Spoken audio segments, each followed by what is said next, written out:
Yes, good.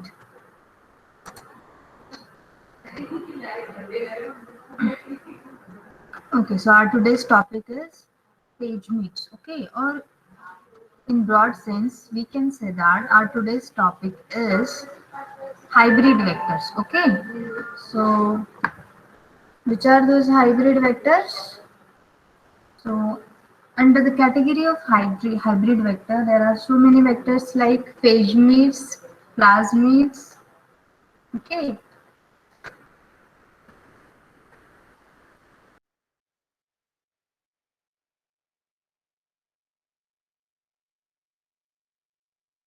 page meet and phase meet and cosmid vectors. Okay, there are three: phase meet, cosmid, and page meet vectors. Okay, so as you know that after the discovery of recombinant DNA technology, okay, so discovery of vectors and discovery of restriction enzymes given a breakthrough to the recombinant DNA technology. Okay, but there was a thing that there were only a limited number of vectors available. Okay, so each and every vector up to that time what we was utilizing, it could be a plasmid vector or it could be a viral vector. Okay, so the vectors themselves has some limitations. Okay, so to overcome that limitation, there is the formation of a hybrid vectors which are the combination of plasmid as well as viral vectors. Okay, so there were a first specialized plasmid. Okay, after that there were so many discoveries. Okay, we have developed and seen about the M13. Okay, which has provided us a special ability or a special feature to clone single stranded DNA. Okay, even though there was the problem, we cannot able to integrate or recombine the large fragments of DNA. Okay, so to overcome all these problems, there is the formation of hybrid vectors. Okay, so this was the thing, and there is the generation of hybrid vectors. Okay, hybrid vectors are the vectors having the combination of elements. Okay, of plasmid as well as virus. Okay,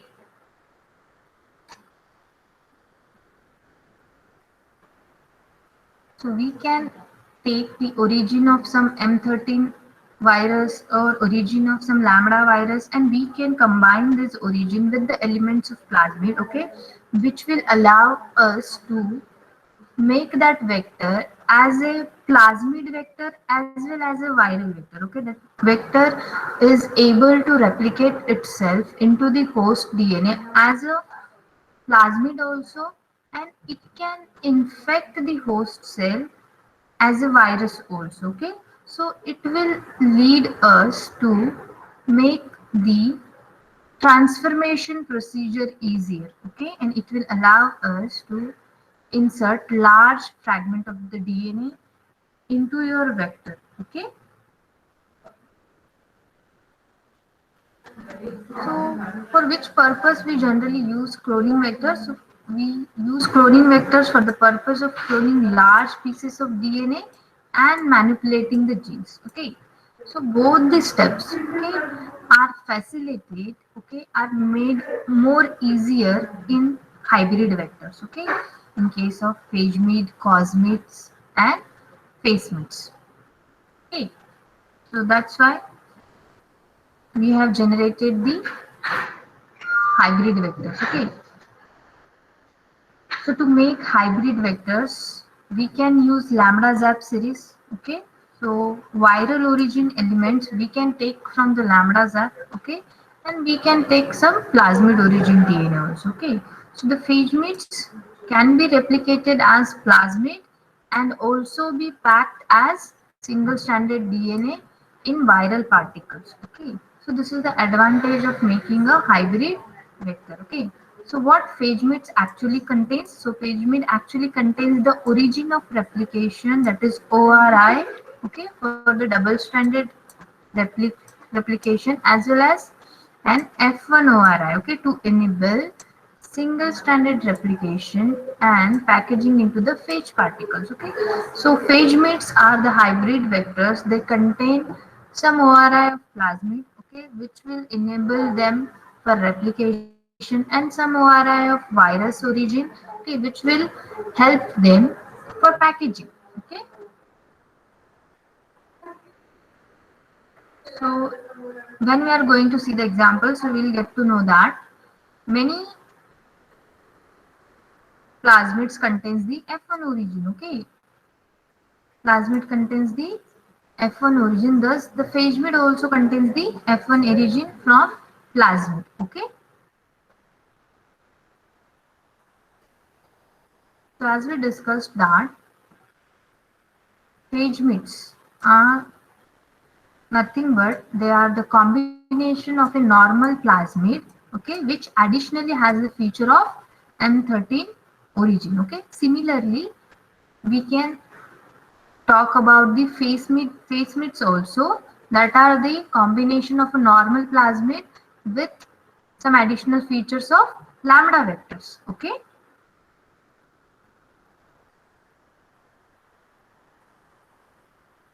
Okay, and this phagemid, we have discussed about the structure of M13 phage. You know that the M13 has coat proteins. Okay, so this phagemid usually coats no or only one kind of coat protein. Okay, so the phagemids has the less coat protein. Okay,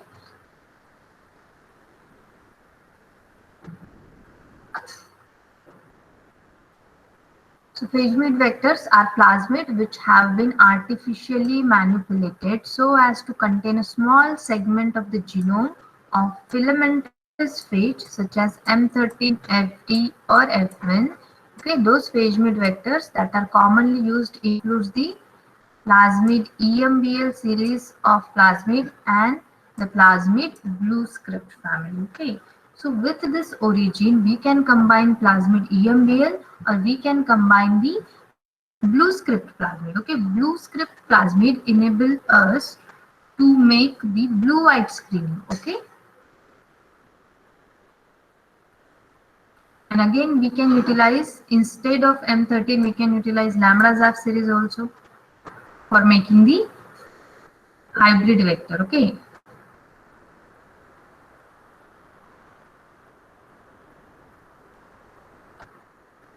so are you all getting?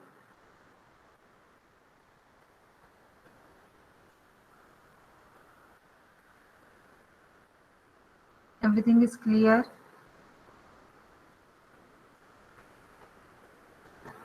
Okay.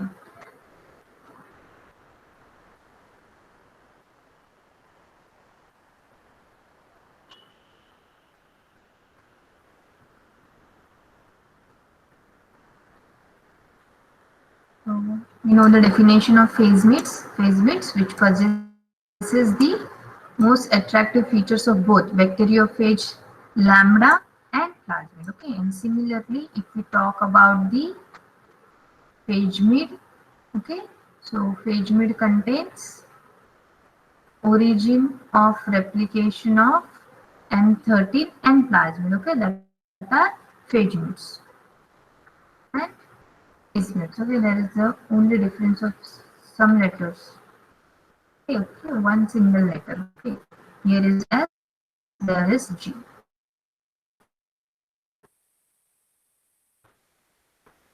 Okay, so let's talk about the advantageous feature of this vector. Okay, this kind of hybrid vector. How they are advantages? What are the features? Okay, after making a hybrid vector, a combination of lambda, like lambda with some plasmid, or the combination of M13 ORI with some plasmid, what kind of new features they provide us. Okay, how they help us to improve the genetic engineering techniques. Okay, so they will provide us with high capacity. Okay, the capacity will increase. Okay, they can insert up to 10 kb of foreign DNA into them. Okay, that can be cloned.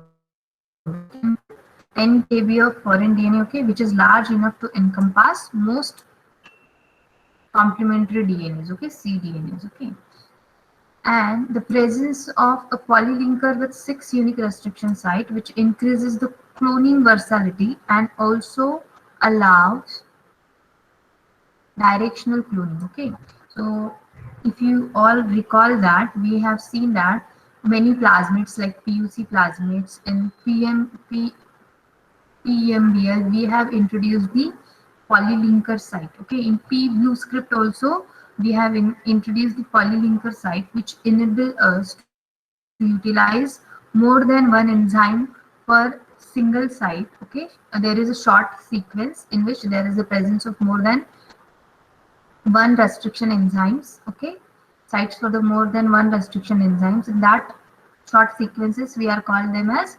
polylinker sites. Okay, or multiple cloning site. And these hybrid vectors themselves also contains polylinker sites, which enables the cloning versatility. Okay, which increases the cloning versatility. We can clone the variety of DNA into that hybrid plasmid. Okay, this is the second advantage which hybrid plasmid can provide. Okay, and there is the availability of the T3 and T7 RNA polymerase sites into the flanking region of polylinkers. Okay, with cloning sites, there is the availability of T3 and T7 RNA polymerase sites also, which allows the sense and antisense RNA to be prepared from the inserts. Okay, and with the help of this sense and antisense RNA, we can regulate the gene expression. Okay, so I think in the next semester in RDD, we are going to talk about and learn about this sense and antisense technology, how it works, and to enable this technology into some kind of product, or to get some kind of product with the help of this technology, how we can introduce the sense and antisense RNA, and for that purpose we will require the vectors. Okay, so that time we can utilize these hybrid vectors. Okay, just keep in mind there is a technique or technology like sense and antisense RNA, okay, with the help of which we can make some hybrid varieties of plant. Okay, we can regulate the gene expression into organism with the help of this sense and antisense technology. Okay, so to perform this technology, hybrid vectors will help us. Okay, and most important of all these features, we can include within a plasmid vector a region that is called as P-blue script. Okay, which can enable the selection criteria. Okay,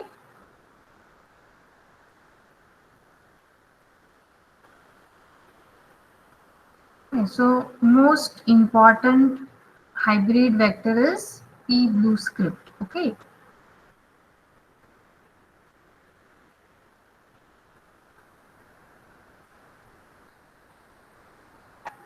so if we talk about this, this is the structure of P-blue script. Okay, so P-blue script plasmid. Okay,